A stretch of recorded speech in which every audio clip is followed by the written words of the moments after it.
Good evening. Good evening. Good evening and welcome to Chicago Public Library. My name is Jennifer Lezak. I'm the coordinator of special projects in the Adult Services Department here. And on behalf of everyone at CPL, welcome, and we're so glad you're here. Before we begin, just a few quick announcements. First, please silence your cell phones. Books are available for purchase in the lobby, and the authors will be signing copies at the conclusion of tonight's program. If you would like to get your book signed, please stay seated and wait for instructions. There will be very specific instructions we'll give you at the conclusion of the program. Again, stay seated. Follow the directions. This event is being live streamed on CPL's YouTube and Facebook channels. It will be available for on-demand viewing immediately after the program. If you have a friend who missed it, please let them know. Tonight, we are thrilled to welcome back one of our favorite Chicago institutions, the American Writers Museum. We're pleased to partner with them on this kickoff event for their new exhibit and initiative, American Prophets. You'll hear from four amazing, fantastic contemporary fiction writers, Jemisin, Nnedi Okorafor, Nghi, and Matthew Kirby, about the role religion and spirituality play in their writing, world building, and their characters. Chicago's readers eagerly await their stories, and we can't wait to hear from them tonight. And now it is my pleasure to introduce Carrie Cranston, president of the American Writers Museum. Please join me in welcoming Carrie to the stage.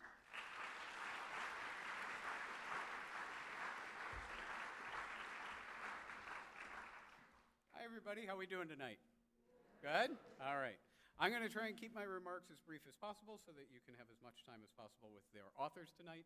We're very excited to have such a wonderful panel to help us kick off what is a new initiative for us. I just wanted to stop and take 2 minutes for anybody in here who has never been to the American Writers Museum. You can raise your hand. Okay, now I'm going to make fun of you. No, I'm just kidding. Please come visit the American Writers Museum. If you're here tonight, you may want to know that we have a special exhibit on gaming and writing.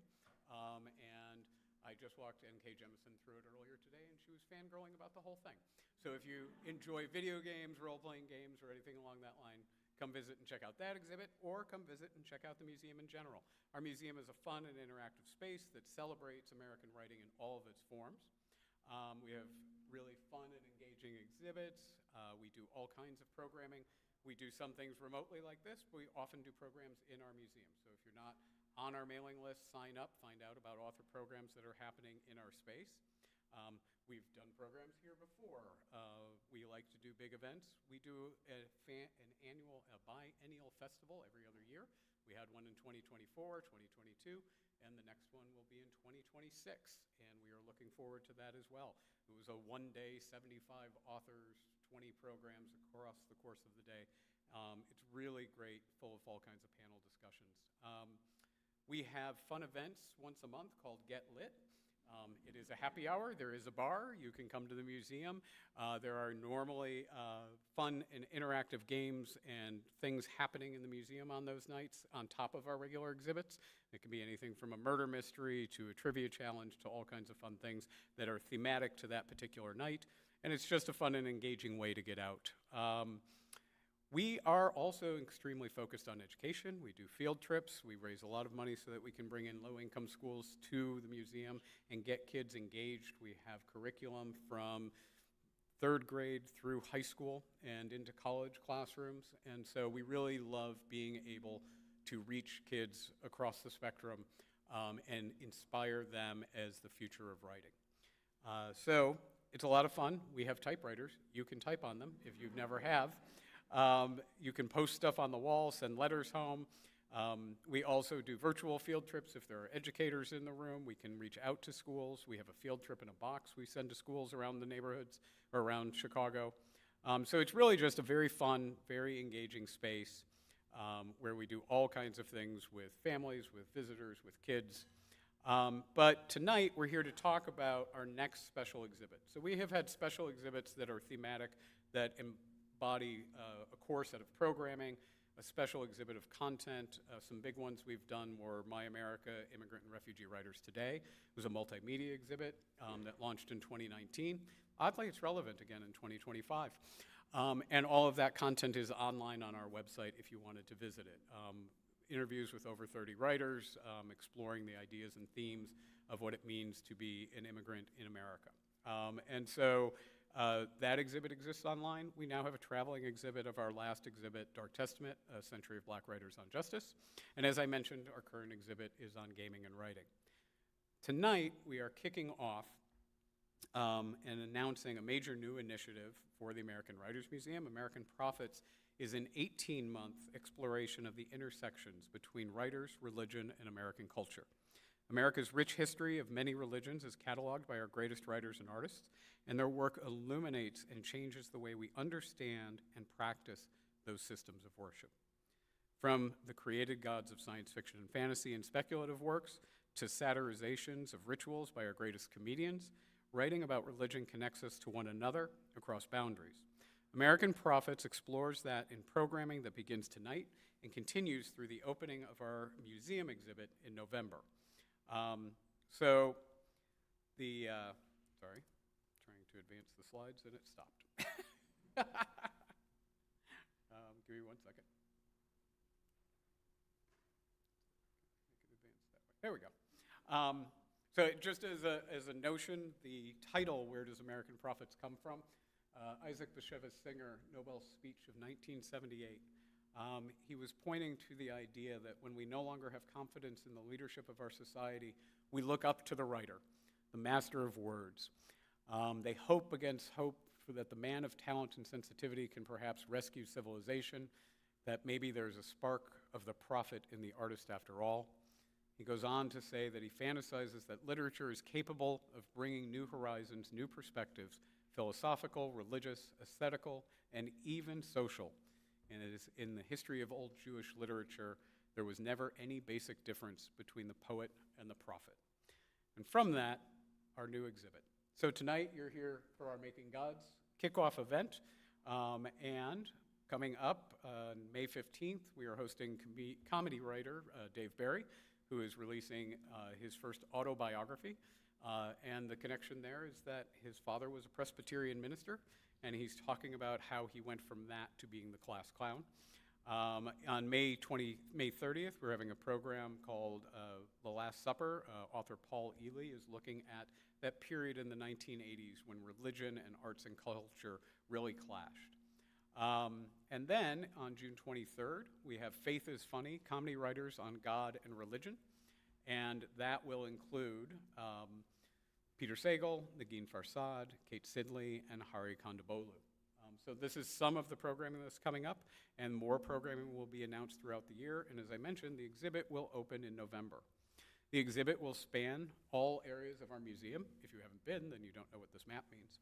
But normally our special exhibits are keyed to one particular area, but in this instance, we're going to spread things around a little bit. We're really going to be exploring these ideas in fresh ways with some really interesting pieces. So we are very much an interactive museum. We're not a collecting institution, but we do borrow artifacts when we do special exhibits sometimes. So we will have interactives that may focus on the idea of songwriting, science fiction, comedy, memoir, poetry, and those will be areas that you can interact and delve deep into content. We're also going to have some very interesting artifacts.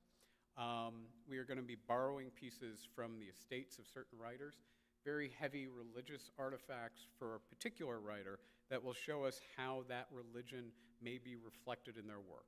And that's going to vary from things like holy water bottles and rosaries from Flannery O'Connor, to copies of the Tao Chi from Ursula K. Le Guin, to things as interesting as the pocket Buddhist document that was created by Harold Ramis, who wrote the movie Groundhog Day.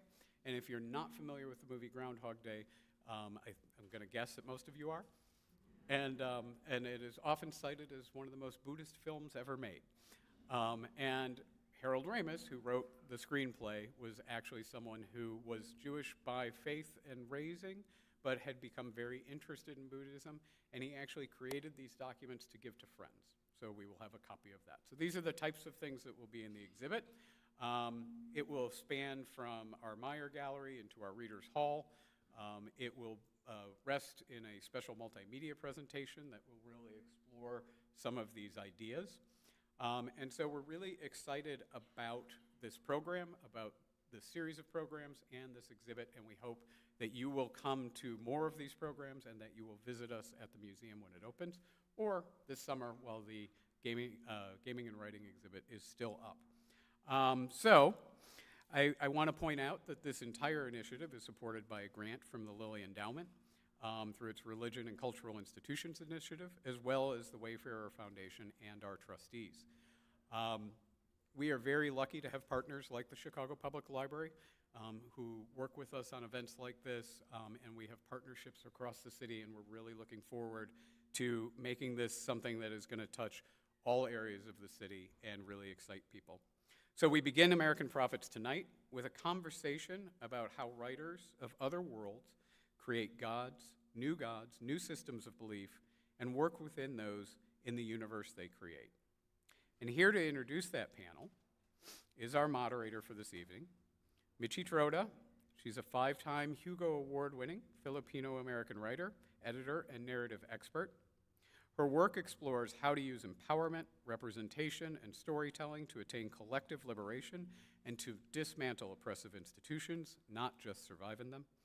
She is the executive editor at the environmental justice and advocacy nonprofit Green America, and her work includes the Wing Luke Museum 2018-19 exhibit, Worlds Beyond Here, expanding the universe of APA science fiction. So please help me in welcoming Michi Troda.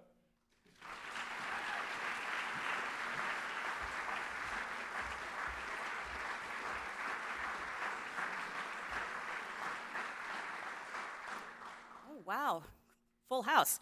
Okay, I am so honored and thrilled to be able to introduce our speakers for the evening. We'll start first with N.K. Jemisin, who is a fantasy author and 2020 MacArthur Fellow, whose fiction has been recognized with multiple Hugo, Nebula, and Locus Awards. Most of her works have been optioned for television and film, and collectively, her novels, including the Broken Earth trilogy, have sold over 2 million copies. Her speculative works range widely in theme, though with repeated motifs: resistance and oppression, loneliness and belonging, and wouldn't it be cool if this one ridiculous thing happened?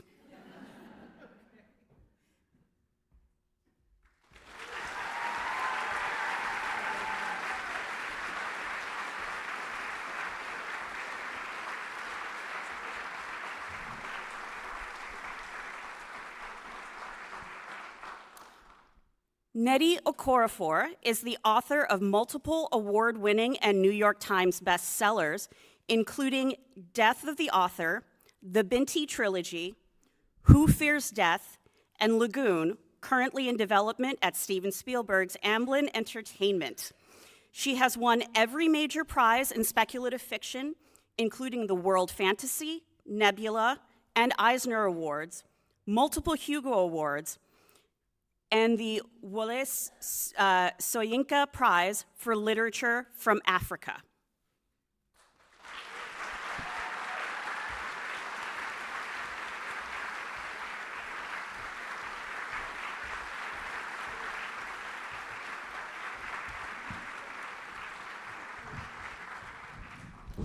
Nghi is the author of the novels Siren Queen and The Chosen and the Beautiful, as well as the acclaimed novellas of the Singing Hills cycle.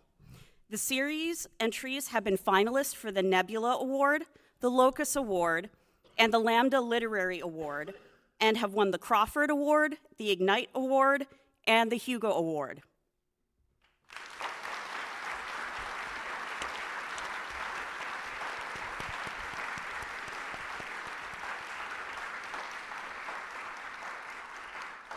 And last but not least, we have Matthew J. Kirby, who is the critically acclaimed and award-winning author of numerous books for young readers, including The Clockwork 3, Icefall, The Lost Kingdom, The Dark Gravity Sequence, and the Assassin's Creed series, Last Descendants, A Taste for Monsters, and Star Splitter.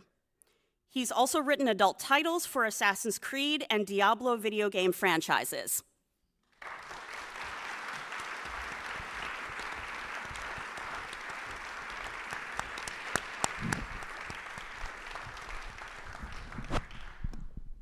Okay, thanks for joining us, everybody. This is great to see all of you here. We've got a really great crowd here tonight as well. So I'd like to start off with the basics of world building as our intro topic. So when you are establishing the shape of the worlds for your stories, where does creating systems of faith fit into your creative process? How do you start in building a fictional religion? And whoever wants to go first, unless you want me to pick on somebody. I'm going to make you pick. I walked right into that one. You're the moderator. You're supposed to do the work here. Come on. All right, well then I'm going to throw it right back to you, Nora. I'm sick. Have some compassion. Be nice to her. She's so sick.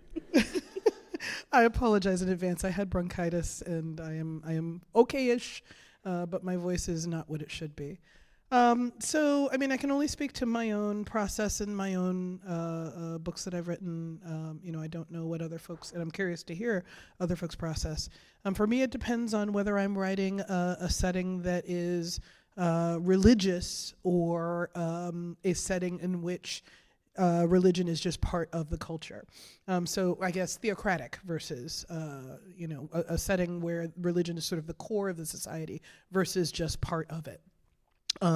So for example, with my first two books that I actually wrote versus they weren't actually published first, the Dreamblood books, the Killing Moon and the Shadowed Sun, were set in an ancient Egypt-like setting in which religion was kind of the core of everything that they did. So I sat down and I designed the religion first. And the religion in their particular case was based on their cosmogony. When they looked up at the sky, that world was set on the moon of a gas giant. So when they looked up, they saw this giant thing in the sky with 4 bands of color across it. And that became the source of a lot of their creation myths, their magic system, everything. So they drew from the environment. But in other books that I've written where religion was just sort of part of what was happening, or in some cases religion represented an antagonistic relationship with nature and the divine, with the Broken Earth books, for example, where people believed that the earth was out to get them, then I built that religion kind of as I needed to illustrate that people hated God. And why, in this case, Earth. They viewed that as their God. So that's an example. Nghi, what about you? So for me, when it comes to religion, it starts with need, and then it starts with death. So I start with religion as the weather. What are people reacting to? The kind of God that you need when you live on a floodplain is a lot different from the kind of God you need when you're living in a desert or when you're on a grassland, right? So, I come from Illinois, which right on the banks of the Illinois River, and the Illinois River was carved out in the span of 4 days by the Kankakee flood. That's pretty big, and that's how you have to think about a God as big. It needs to be that big, it needs to be that scary. And then at the other end of that, you have death. So one thing we can't control, one place where we can't take care of the people that we love is after they go on. So when it comes to religion, how do we want our dead people taken care of? How about that? I think for Nnedi and Matthew, I'm particularly interested because the two of you also write for young adult and younger readers, not just adult readers. If there is a way that you might approach the creation of religion in a fictional setting differently if you are not writing for adults. Nnedi, could we start with you? Yeah, first, when I'm writing about I wouldn't even call it religion. I'd call it more spirituality. I'm not making a lot of what I write about up, and I'm really, for me, it started. Okay, so I'm thinking of your question, and then the first question. You're probably going to have to remind me of the second one, but so the way that I started even writing speculative fiction was from encountering specifically Nigerian spiritual and cosmological practices. You know, I'd encountered that when I would visit with my family, I would hear about things and just kind of absorb all of that. And then also the idea of that some of these things were forbidden and are not supposed to be discussed. And then as I got older, I started understanding that this was colonialism happening, that a lot of people were viewing their own indigenous spiritualities as evil or terrible or wrong because of colonialism. So I understood that. And so when I started writing stories, I wanted to bring those forth. I wanted to honor those those spiritualities and cosmologies, specifically Nigerian. And so that's what I was writing. I was kind of pulling those things forth, and I guess I'm putting them in a fantastical a fantasy setting. I don't know, like we're talking about categorization and those things. I just don't even like all of that. But yeah, so it's not that for me, I'm not creating a lot of the things that I'm writing about. I'm not creating them. I'm writing about spiritualities and cosmologies that actually exist, and I'm putting them in. And the reason I'm writing about them is because I want to see them honored. I want to see them. I want to see them flourishing. I'm kind of talking back to this idea of colonialism. So that's where I'm coming from. What was the second question? The second part was, because you and Matthew both also write for younger audiences. If there's a way that you approach the ways that you write about religion or that you create faith systems in fictional settings, if you do that a little differently for younger readers than adult readers. I don't think that I do. I don't think there's any difference. Like if I'm, as I just said, I don't see that I'm creating these things, but when I'm writing about them, I'm not, there's nothing, if we're talking about children's books, we'll put that on that side, but if we're talking about young adult, middle grade, and adult, I'm writing about it in the same way. I may feel, for middle grade, I may feel a need to explain things a little more, like contextualize things a little bit more, but that's really the only difference. What about you, Matthew? Yeah, I would agree with that. If anything, I'm trying to pack it with as much complexity and nuance as I can, especially for young readers. And the way I approach it, when it comes to various spiritual traditions that have shown up in my books, whether invented or not, religion operates at such a deep level culturally that I think of it in terms of like, what are the beliefs that are not questioned? They're considered self-evident, and in my stories, those are often being questioned, which I guess I hope young readers would take and perhaps apply to their own beliefs and biases that they might, not that they need to be discarded, but I think it's always good to reflect on those things that we don't reflect on. But I don't know that I would approach it any differently for children than I would adults, really. Okay, yeah, because I was wondering if there was a different, maybe not approach it differently, but if there are different things that you think about first and foremost that you would be talking about or want to emphasize, which I think you just, which both of you clarified very well. And I think this actually leads quite well into our next question. I am sure you have all probably seen, there's a meme that uses an iceberg to illustrate what we tend to think culture is about versus what actually encapsulates culture. We're at the tip of the iceberg is actually a small part of what we see versus the vastness of the actual iceberg below the surface. On the tip of the iceberg, we normally have things like decorative details, like clothing or food or customs, versus the structural details that we don't necessarily see but absolutely underpin the world that we live in, like systems of government,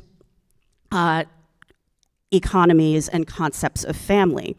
So when you are writing about spirituality, when you are creating a religion, how do you approach creating the decorative details versus the structural details?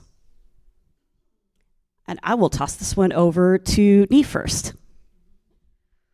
As someone who really, really loves aesthetics, I will say that when I'm working in a purely fantasy setting, a lot of times I'm starting with the aesthetics, but the aesthetics needs a reason to be there. If you don't, just from a pure craft standpoint, you are going to get a very empty and hollow experience if you just have a bunch of pretty flags or a bunch of altars. You have to take that back. If you want the pretty ornaments, you have to work backwards to how they got there.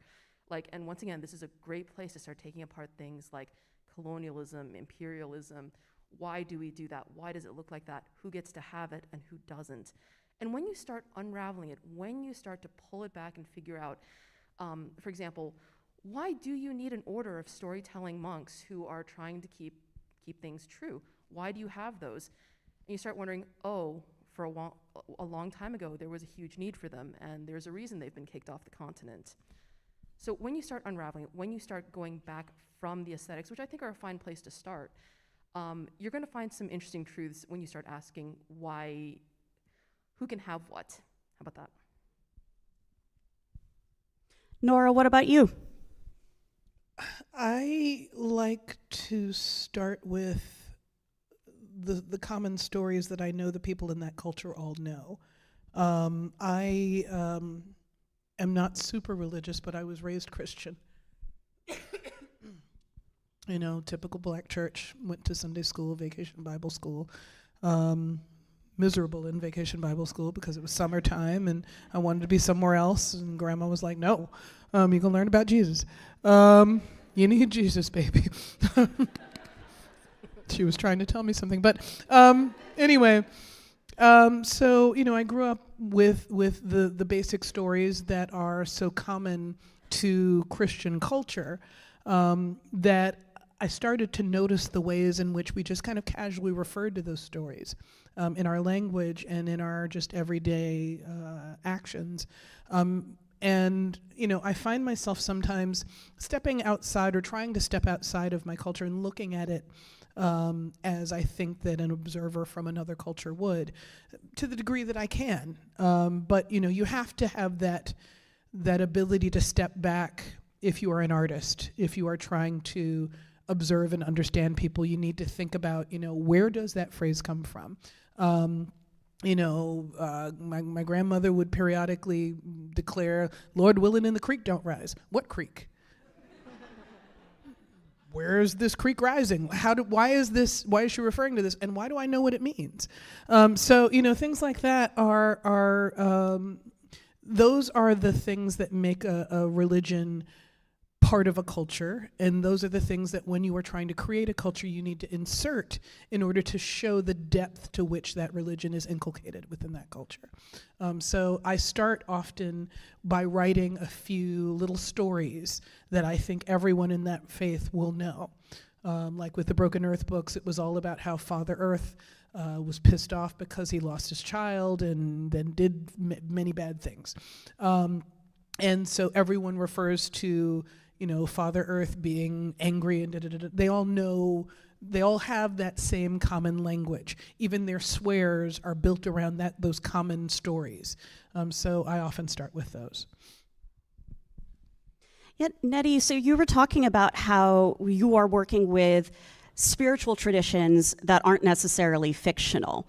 So I'm wondering for you if there were any particular things that you noticed as you were working these systems into your writing that you were surprised by, to find out, I thought this was just a detail, but this is actually part of a larger structural thing that is really interesting to delve into. Wow. That's the kind of question where I would have to sit and think about that for a little bit. I mean, it's always surprising, I'm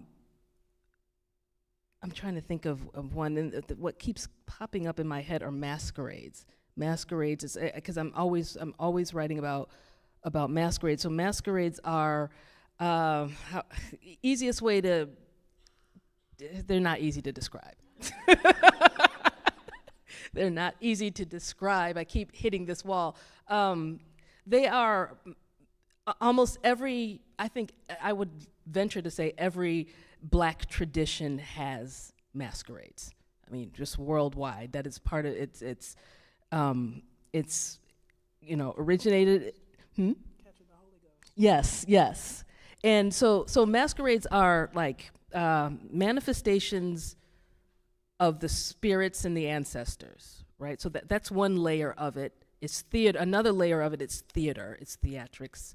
There are costumes involved. There is possession involved. You become the spirit or the ancestor when you put this costume on. And there are many different types of masquerades. Many, many, many different types, and they're very specific. They can be specific to place. They can be specific to village. They can be there are different masquerades who behave in specific ways. They could be very angry. They could be very comical. They can be small. They could be massive. They could be monstrous. They could be majestic. So there are many different types of masquerades, and so I've always been obsessed with masquerades because growing up, whenever we would visit Nigeria, when we would go to our parents' villages in Imo State, the masquerades would be out, and they would target my siblings and me. You know, I have run from the spirits. I have literally run from the spirits, and so that was the beginning of my obsession with them, my interest in them, because I'm like, what are these? They look like they look in many different types of ways. So the Igbo ones, they look. Some of them look like giant bales of hay with cloth and like colorful cloth figures on them. They shake and they dance. They can be really tall, and they can be terrifying. And so my obsession with them started with the fact that I was chased by them as a kid. And then seeing all the different types, and then when you asked about them, there would be a lot of mystery around them. The first thing that I would be told is I'm not supposed to ask about masquerades. That I'm a woman. Women are not supposed to go near masquerades, which made me even more curious. So there's that. And then there are secret societies for those who can even put on the costume. And so there's so much to know about them, and so I've always been obsessed about them. So they're always surprising me. The more I learn about them, the more I'm surprised, because there are different types. And there was one in one of the Akata witch books. The might have been Akata woman. There's a fire masquerade, and that was the one that I learned about as I was writing the book. It wasn't even that I was studying it. It was just a friend of mine who told me about it. And then I saw it, and I'm like, oh my God, that thing is terrifying. And so once I learned the what it was about, how it was, like the fact that there's mystery and how it's able to catch fire, and how does the person not burn underneath? Like, so yeah, just an easy answer to your question. Yes, I'm surprised all the time. I mean, this was a major learning moment for me, so I absolutely enjoyed that. Thank you so much. Actually, Matthew, that brings to mind question, like, is there anything that you take particular joy in writing into your stories when you're coming up with faith systems? Are there things that you enjoy writing about that would be surprising, or you hope entertaining, like in a unexpected way for your readers? Well, kind of to touch back on what Nora said, like I heard a definition, I can't remember who said it, of tradition, where tradition is often a solution for a problem that doesn't exist anymore. And so I often, when I'm making this stuff up for myself, I kind of take a little bit of delight in creating something that may not actually make sense to the reader, but internally it makes sense to me because I've traced that tradition back to perhaps the problem that gave rise to it in the first place. But by the time it hits the book, many of the people who use that colloquialism or people who continue that tradition, they may not understand where it comes from themselves as characters. So I do enjoy that, because I mean, I'm also a school psychologist, and so the psychologist in me kind of enjoys that kind of thing too. It's like you're setting Easter eggs for yourself in your own books. They're entirely for me. Yeah. Do you ever share them with do you ever like explain what the lost tradition was? The lost thing, the problem? If it's relevant to the story, like it might come up in the story. Like if a young character is questioning something, then it might come up. Otherwise, you just leave people hanging? Wow. Okay. It's just like real life. Bold choice there. I don't do it all the time, but it's, So it's just like, See, now you're just going to have a bunch of readers coming up to you being like, so what is the Easter egg in this book? right, yeah.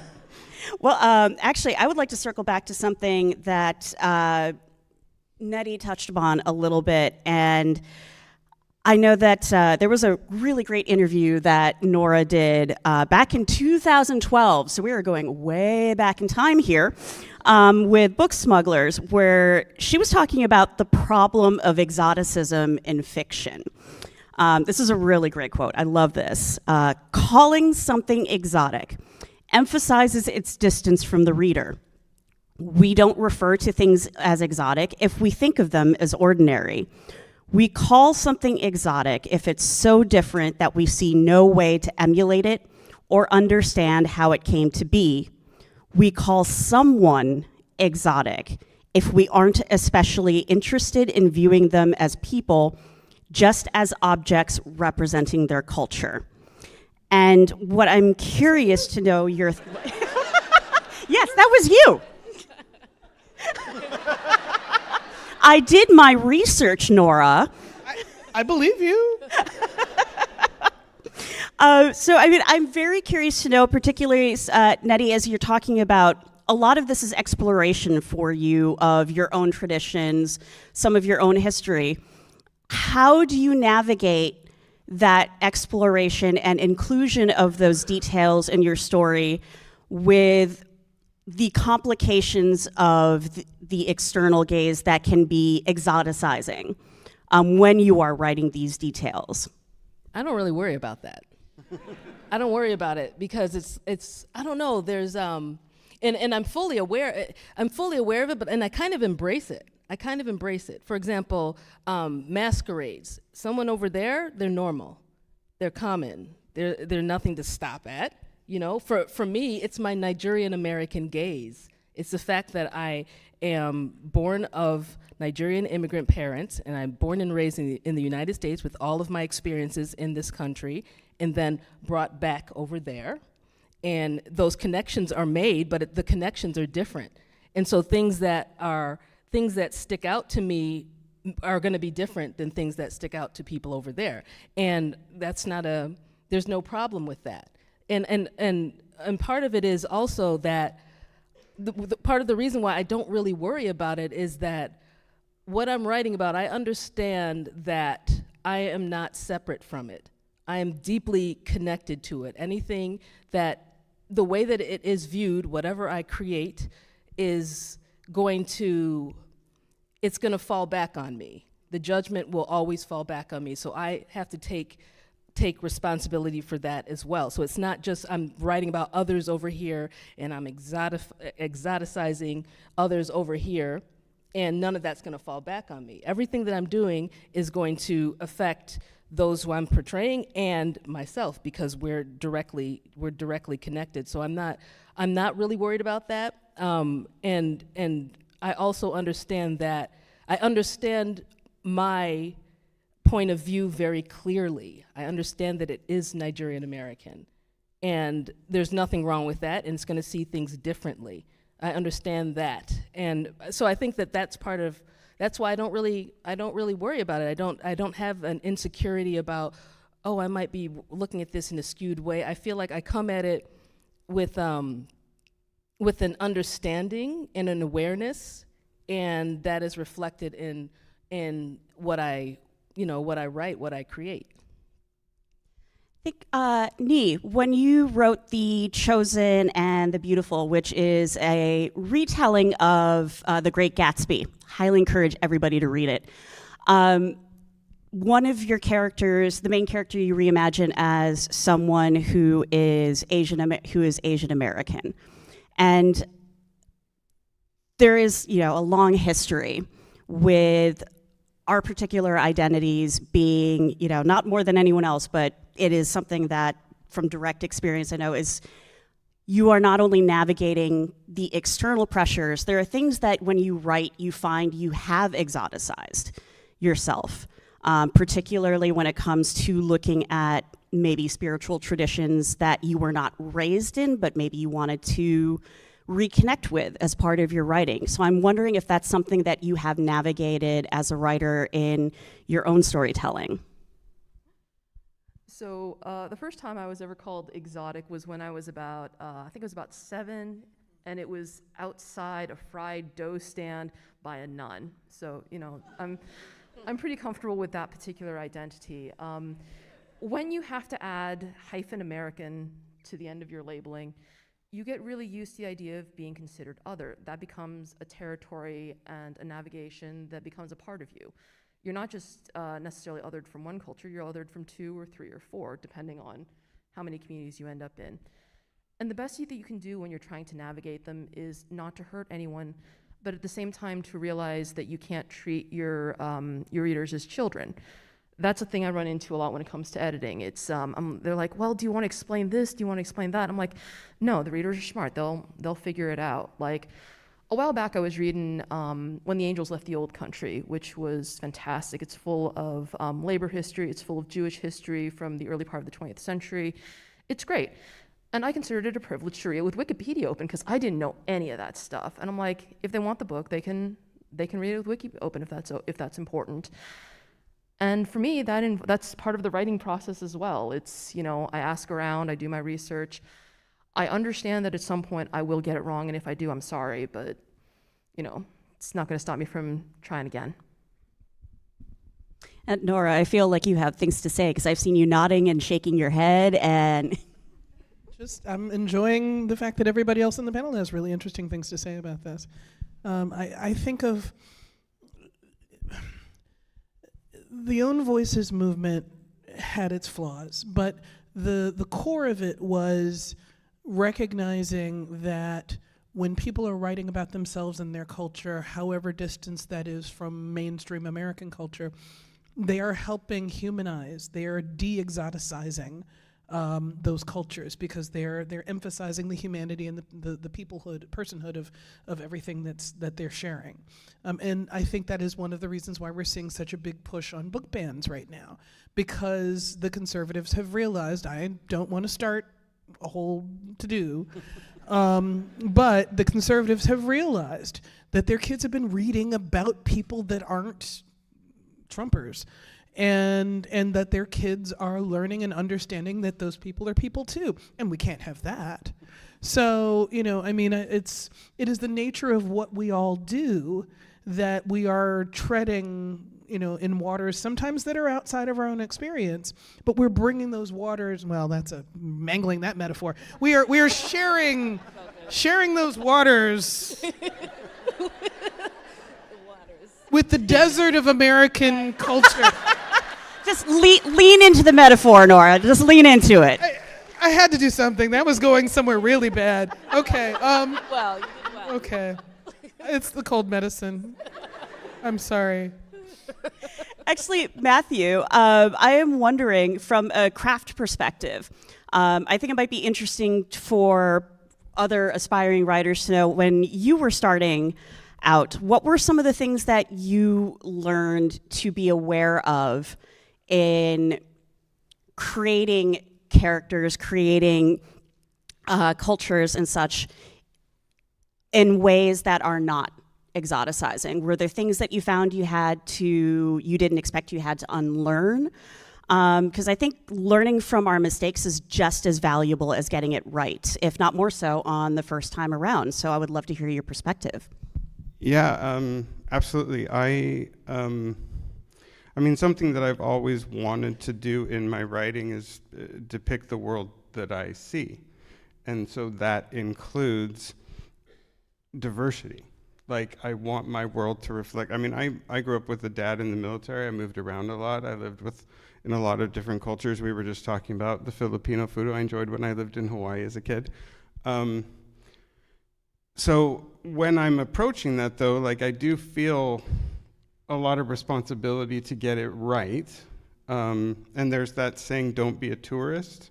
Like if you're going to go somewhere, then really go there. And then also listen.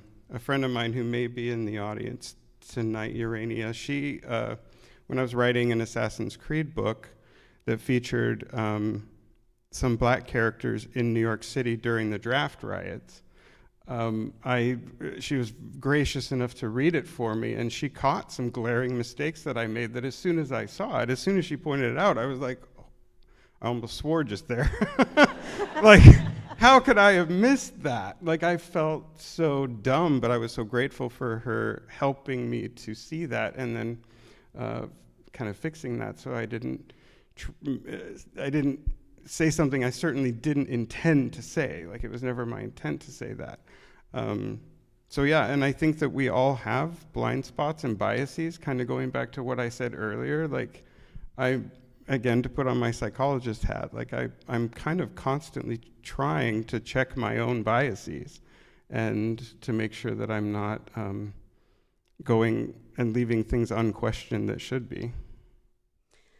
All right, and I think this is actually a great lead into, this was a question that I was personally very interested in hearing your all thoughts on, because speculative fiction it is a very, very powerful medium. I think we've seen that in particular over the past decade, as it has become a genre that makes an incredible amount of money and therefore has a huge amount of influence in not just how we see the world, but how we can imagine other possibilities. And it is, I love how Tochi Onyebuchi has talked about fiction as, quote, an opportunity to reframe the relationship between the individual and their environment. For instance, imagining what public safety could look like without a police state or without incarceration. So what are some of the ways you have explored or you may have wanted to explore how religion, spirituality could be different from how we currently experience and are taught to understand them? I will leave this open to whoever wants to jump in. I will say that I have occasionally written stories just to try and force myself to try and think of something that I find difficult. Doesn't always work. I think my most controversial short story is the one called The Ones Who Stay and Fight, which is in conversation with Ursula K. Le Guin's. That story haunted me for really? Weeks. Wow. Whoa, okay. Yes. I mean, it is very much my most controversial work in that, like, there are people who absolutely hate this book, this story. A few weeks ago, I ran into somebody who had written this huge screed, just like ranting about it. This is an old story, but this person had just read it and they were hot and mad. But what I was trying to explore through it was, I was basically kind of an anti-racist take on the concept. And, you know, if you have not read The Ones Who Walk Away from Omelas, go read it. It is available in many places. It is a classic of science fiction and a classic exploration of human despair, I would say, and human difficulty stepping outside of the tried and true. So in it, basically, Le Guin posits that there is a utopian society. I'm not going to spoil any of it, but and she describes the society in great detail, and then is speaking directly to the reader and the reader's skepticism and the fact that the reader cannot step away from the idea that this can't possibly be true. You can't have a society this good. People aren't like this. People aren't good. People aren't happy. And that the reader is expecting and even maybe needing something terrible to exist in this story just so they can believe in the good. And she's poking at that, our inability to step outside of our own horror story that we are all personally living these days, our inability to step outside of that and perceive a different way of life as viable and good and a thing that can be done. And so, you're talking about the without a police state. I was trying to envision what a society without a police state would look like, and I couldn't. And I decided to go ahead and write that down. Was the fact that I kept coming back to somebody in the society has to do something policey. And that's not a word, but and I fought with this story and fought with it and finally decided to just kind of do it and share it and put it out there and let everybody see this is a thing I struggled with and could not shed myself, could not rid myself of. I wanted people to think about what that means, themselves. I wanted people to start trying to think of it themselves and nitpick what I did. It sounds like lots of people did so. It's important that you start to realize your own limitations and your own hang-ups when you are trying to process other people's ways of life. Even when you're making up a religion from whole cloth, how you come up with that religion is dictated by how you gained knowledge and understanding of your own faith in a lot of cases. So it's important to just kind of recognize the frameworks that we are working within and the lenses that we are seeing through. And even if you can't get that lens out of the way, you got to know that it's there. So even when you're writing about religions that don't exist, you are still teaching your audience how to see. And maybe they will see farther than you, hopefully. I think as well, on top of what they see, there's also what they want. I think there is an intersection of religion and spirituality, and also of the idea of a authoritarian police state, where it's about control. It is about the search for control, both over ourselves and over others. And the place where it works is where it is looking for control over ourselves. Where it begins to fail is for control over others. And it comes down to want as well, which is, if we want a world without a police state, we come to a world where there is less to want because our needs have been met. And spirituality, in my head, it's very much another kind of food, another kind of hunger that we're filling within ourselves. We are lonely without our spirits. We are lonely without our dead.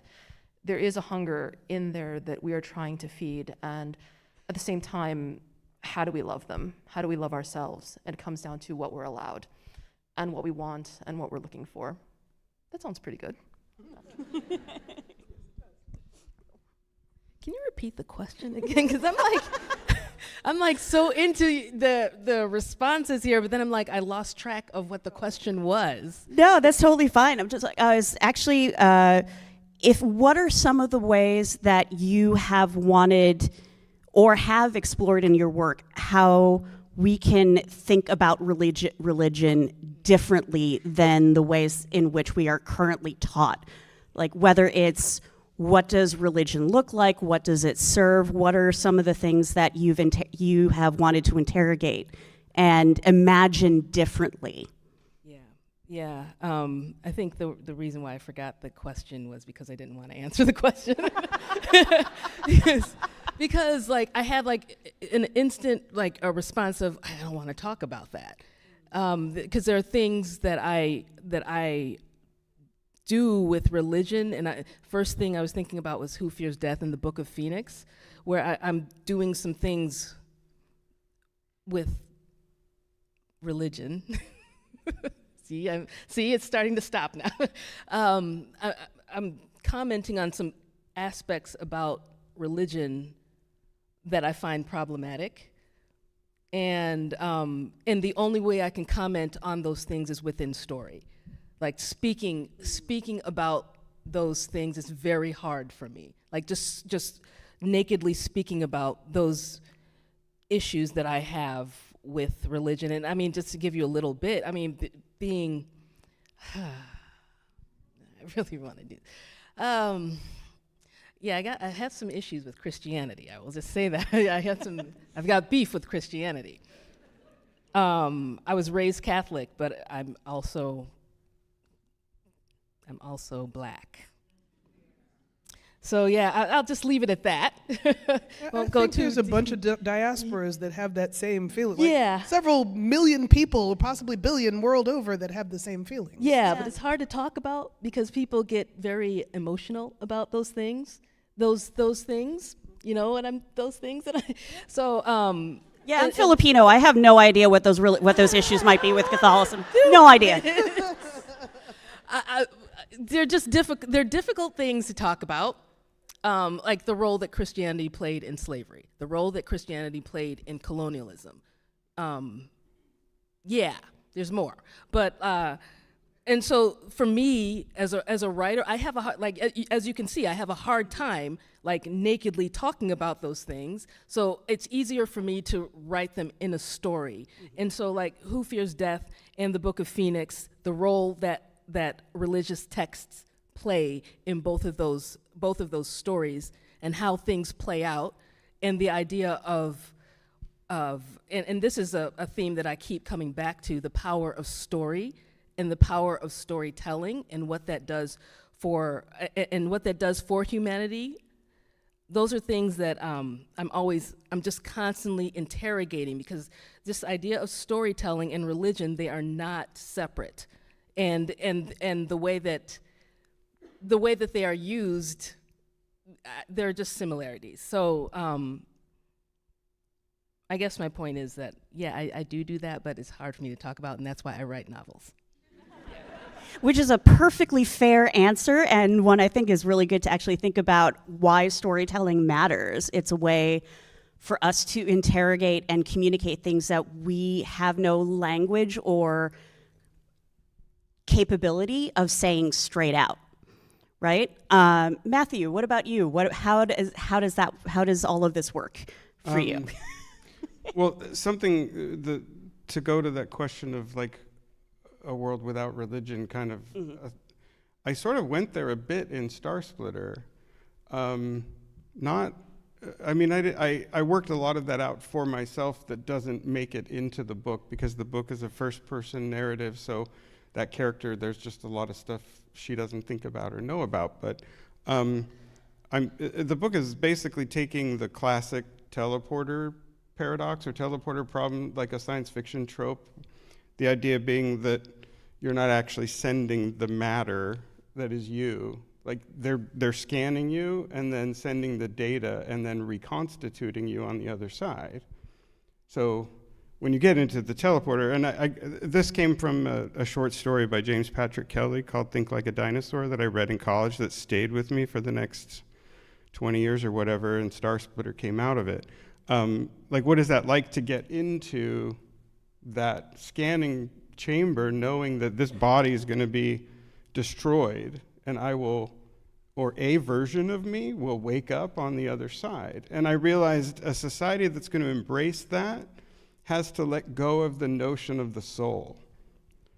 Ooh. And so that sent me down kind of a whole rabbit hole. And I was kind of, I invented a sort of new terminology for what that would result in, and then there's actually a political movement that's referenced but never really explicitly shown that is reactionary against that.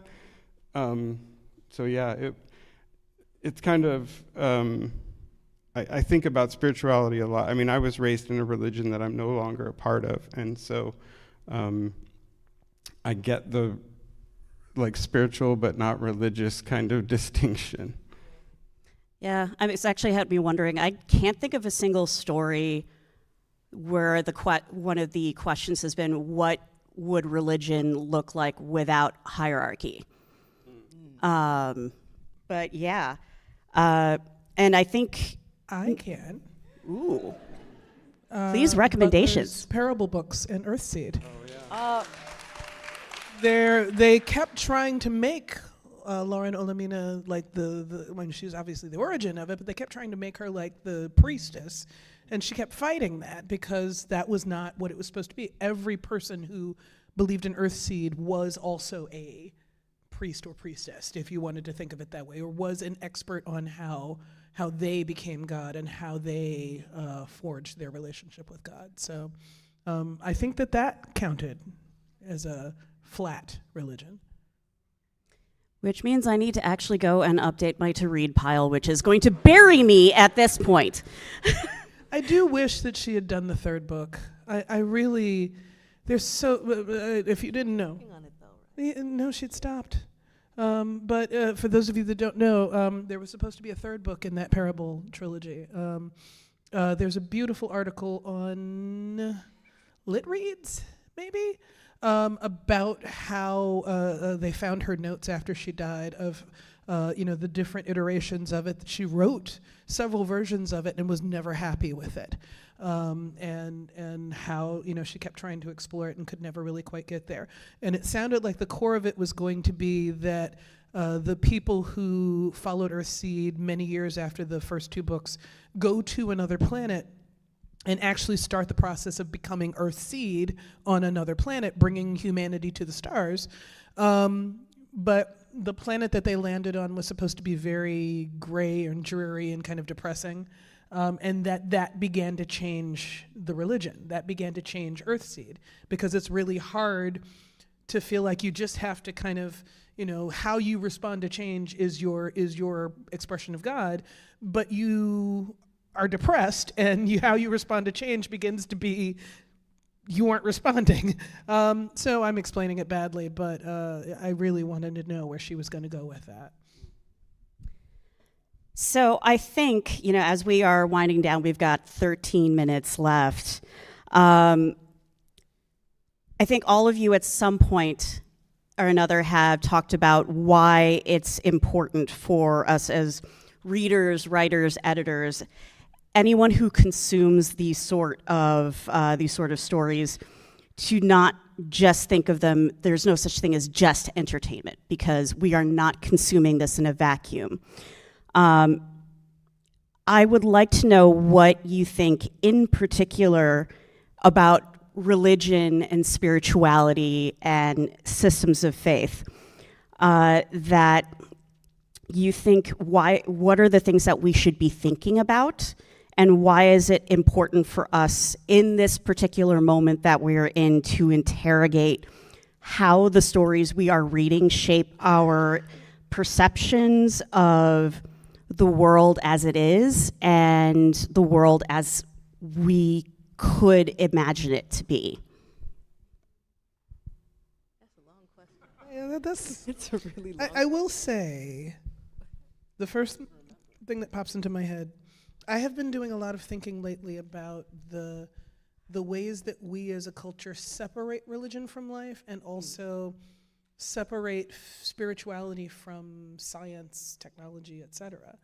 One of my first real encounters with spirituality but not religion was Carl Sagan, and Carl Sagan pointing out that we are all, the products, the building blocks of life come from the hearts of fallen stars. I mean, we are all made of star stuff, and that's religious. That is a not religious. I'm sorry. That is a spiritual belief that impacts how we as a society could think of ourselves. And it didn't get shared. It isn't being shared, and in some cases, it's considered blasphemous in some faiths to say that we are the same stuff as a star, and so on. And I just wonder why we resist and separate and compartmentalize religion in the ways that we do. I have no conclusion for that statement. It's just a thing that I constantly think about. I mean, I think that if there's one thing, if we need one specific thing that I feel people should look for in religion and spirituality, it just popped into my head. Fine, I'm just gonna say this, but like, how does it treat women? That's just like that's usually my test.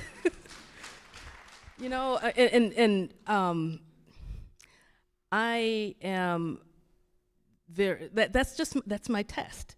If I see that women are treated as down here, once I see that, I basically dismiss the whole thing.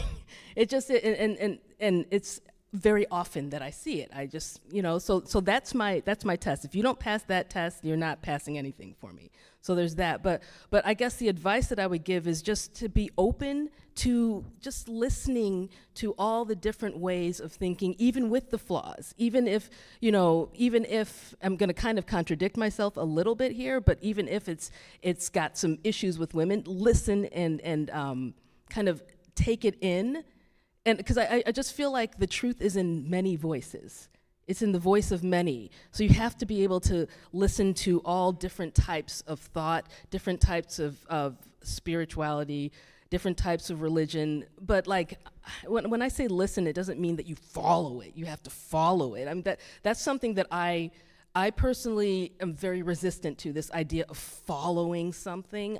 I like to observe. I like to take things in and then think about it and let it, and be open to letting it affect me. I don't have this need to let something consume me.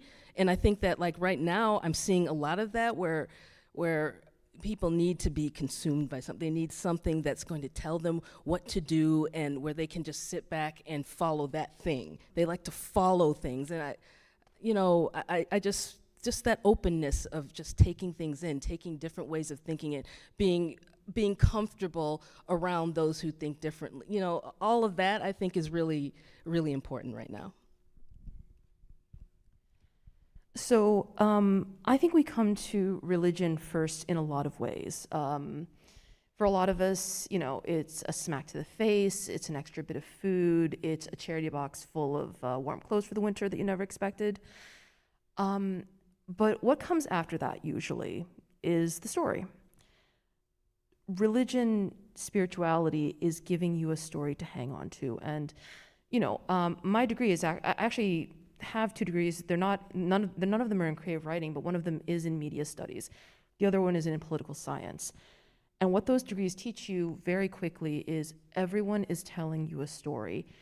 And sometimes the story is as simple as, hey, the stove's hot, baby, don't touch it. And sometimes the story is, who's responsible for all the shit that's going on in your life? It's that guy over there. Yeah, we've all heard those, haven't we?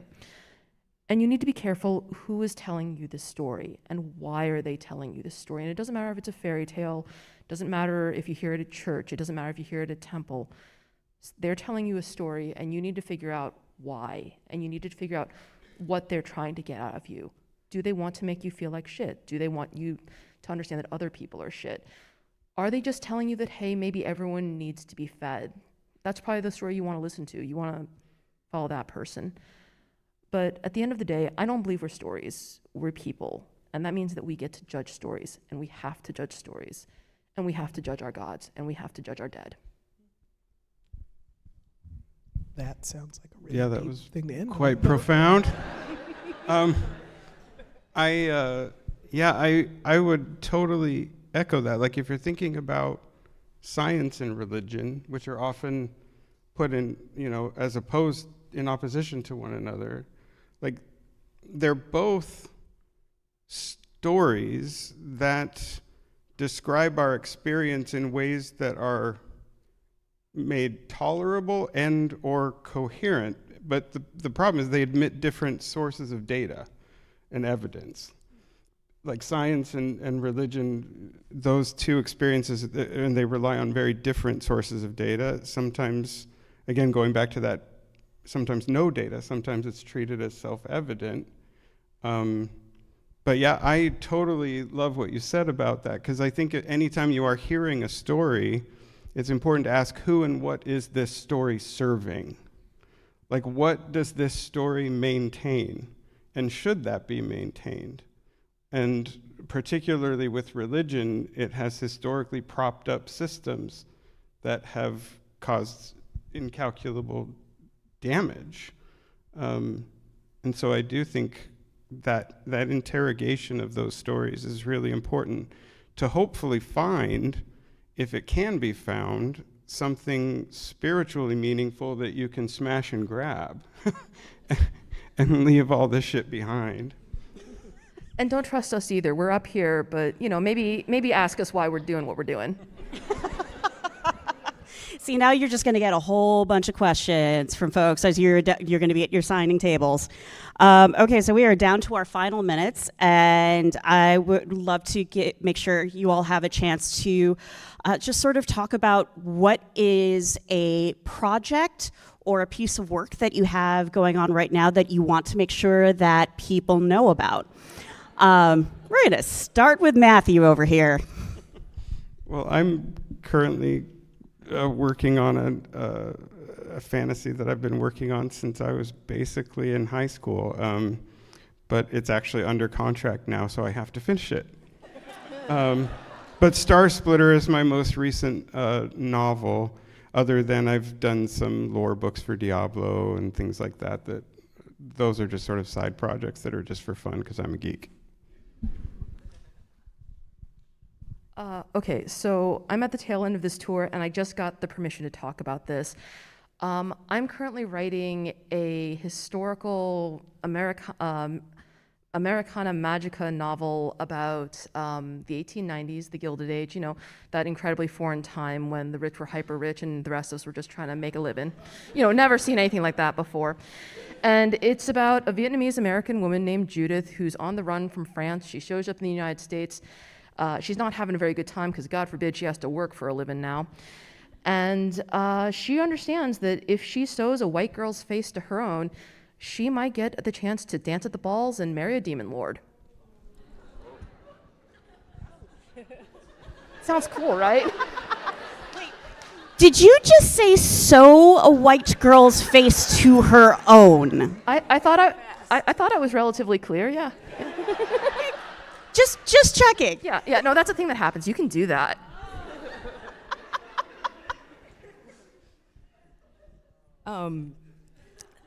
So I'll let that go.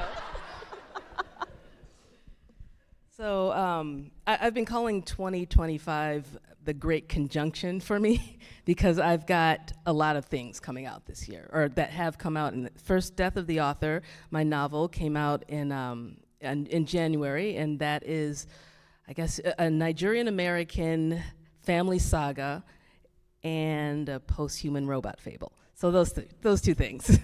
And so, yeah, that came out in January. Then in, and then I have the, later this month, later this month, the second book in my She Who Knows novella trilogy is coming out. It's called One Way Witch. And then, gosh, I can't remember all of them. Okay. And then okay, fine. Okay, it's a good problem. It's a good problem. I keep telling myself. And then in August, I have my graphic novel called The Space Cat coming out, which is about my cat. And then I think in September, I am the editor of the Best American Science Fiction and Fantasy Anthology, and that's coming out in September. Yeah. So 4 things, 4 books coming out in 1 year. Yeah, it's a lot. The Great Conjunction. That's why I call it that. Yeah, you're not going to be busy at all. No, not at all. Nothing to do. Yeah. Okay, though. I am not actually working on very much at this moment. After doing 11 books in 10 years, I decided I was going to take a few years of a break. Good. I can't really stop myself from writing, so of course I'm still poking at things, but I'm allowing myself to write as, the mood takes me, as opposed to like, oh, every day I've got to do XYZ words. And it's been interesting to kind of loosen myself up like that. But I think the only thing that I'm really working on right now that is potentially viable is a short story, and if I can just get the core of it quite right. There's a short story that I'm working on right now about a woman who works at Waffle House. And she and her companions, she and the members of her night shift, periodically get snatched off to another dimension where they have to fight aliens. And in between, they come back and they're just living their lives. They're, trying to make ends meet. They're doing mutual aid. They're doing all kinds of stuff to take care of each other. And it's really just about what it's like to live with constant intrusions of just absolute batshittery in your life. I wonder where that's coming from. So if I can get it done, I think that will be my next short story. We'll see if I can manage to finish it off. Are we sure this is fiction? Because it sounds like the kind of thing that would I did happen. interview an actual Waffle House employee in order to understand more about what it was like, and what she told me made it sound like that was a pretty typical thing that happens. So, yeah. And on that note, I would like to thank everybody for joining us this evening, and I'd love to thank our speakers for an absolutely fantastic discussion. Thank you so much, and there will be directions for what to do afterward. One more round of applause for our wonderful authors. Thank you so much, Mitchie, for moderating. And thank you to our dear friends at the American Writers Museum, without which this event would not have happened.